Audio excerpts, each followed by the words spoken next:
ازيكم؟ انا بس عايز قبل ما ابتدي اقول لكم ان انا بتحرك كتير بتكلم بسرعه، فلو قلشت منكم او حاجه رحت بعيد او اتكلم بسرعه تاني زي ما انا بعمل كده وقفوني اعترضوا واعملوا اي حاجه. ماشي حبيبي. Turtles. Chopped off fingers. Bombs. What if I told you that they're all correlated? What if I told you that there's a direct link between all three items? All three items have a specific story behind them, and each story led me to a specific observation which led to this direct link. The first story occurs as of my love of National Geographic. I'm obsessed.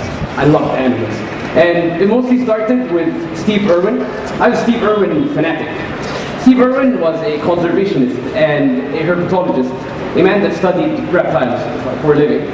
And I remember one particular episode where he was rescuing a crocodile to get a DNA sample from, and he injures his rib.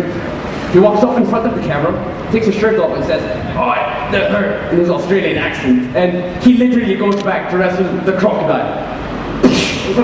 Wow, he's like the manliest man I've ever seen in my entire life. He was my greatest role model.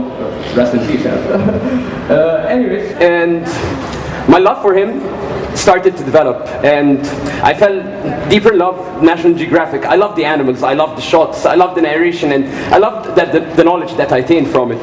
And it eventually led to this gradual change in phases. One day I woke up, I wanted to be a chemist. The next day I wanted to be a herpetologist. I wanted to be a marine biologist, and it kept developing up until it reached evolutionary biology. I adapted from that political fantasism, but we won't be discussing that for specific reasons. Anyways, so evolutionary biology. I remember one particular episode concerning Sir Charles Darwin. Sir Charles Darwin is the contributor to the theory of evolution. Theory of evolution is the greatest prospect in biology at current time. So the story goes that he was riding the Beagle. The Beagle is the ship that they used to sail around the world. And on their second journey, they happened to visit an island called the Galapagos Islands. The Galapagos Islands is made up of very different small unique islands. And in each island, there's a different species of specific animals living in each island. So on one island, he discovered a very large turtle with a very big hunch and a very long neck. And on another island, he discovered a turtle with very sturdy feet, a small shell and very small neck. This led to the question, why? I'm going to end the first story here. The second story takes place in the ancient Arab world. A legend about an Arabian king who loved to go hunting with his trustworthy vizier. On one hunting trip, the king was preparing to hunt and aim for the prey that he saw, and as he retracted the bow and let go of the arrow, the tip of the arrow injured his finger. Frustrated and angry, he shouted from the injury that he received. While looking at his vizier, the vizier says, "This may be good." Confused, the king decides to go to the doctor. The doctor says that we'll have to chop off your finger unless the lethal toxin will spread around your body. He looked at his vizier once again, and his vizier said, "This may be good." The king was outraged. How could this be good? How could I lose such a valuable part of me? It is literally a part of me. He sends his vizier to a prison cell. And the last thing the vizier says to him, to his face, "This may be good." A few weeks later, the injury heals. And the king goes on one of his journeys of hunting, and he ventures deep into the forest, where he'd find local tribesmen who happen to be man-eaters. So they hit him on the head, they take him with him, and as he regains consciousness, he's tied to the stake, ropes around him with a very big pot of boiling water. They're commencing their ceremony to sacrifice him right now. And the leader of the tribesmen walks in, enters, and says, gives him a look from head to toe, and says, "He is imperfect. This man is not fit to be sacrificed to our God. Set him free." He noticed the imperfection of his chopped off finger. Astonished, the king runs back to his vizier and frees him from his prison cell and tells him, I apologize, and I now see the meaning of your wisdom. But do tell me, how was it that it was good for you to be in the prison cell?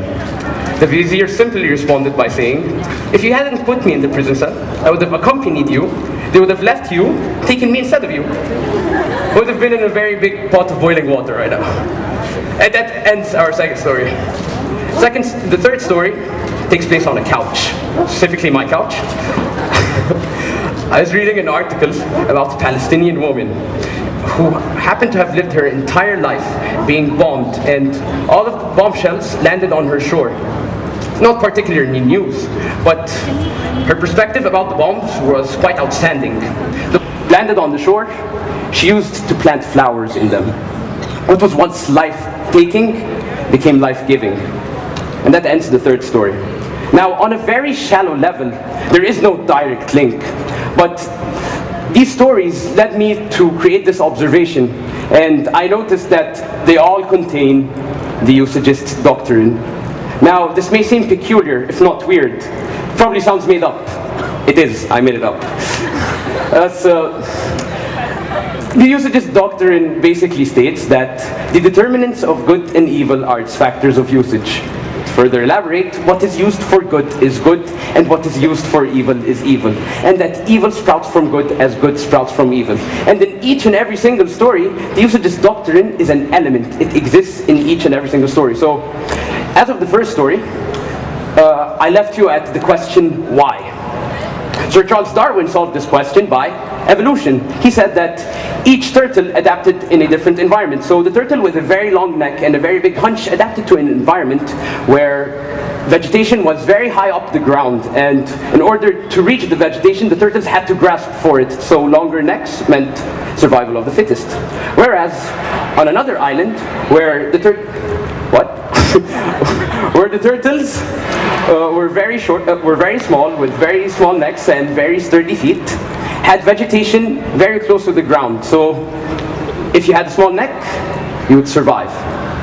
That leads to a further question. Which is better? Should I have a longer neck or should I have a shorter neck? If you were to switch both turtles to their opposite respective islands, which one would survive? Thank you, neither.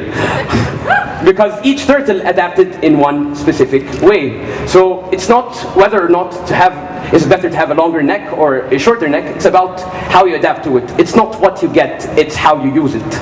As of the second story, the king loses something very valuable to him, his finger.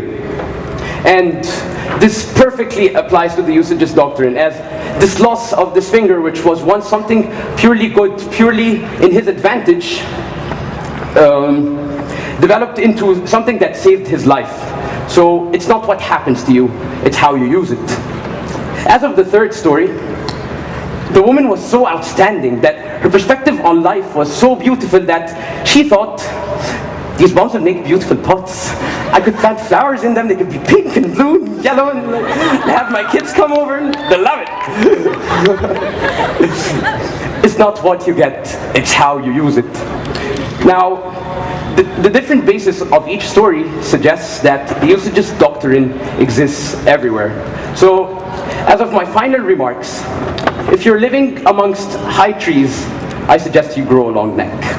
And that losing your finger is worth saving your life. And if you happen to make love and peace, I suggest you do it as peaceful as a bomb. Thank you. Thank you. I love you.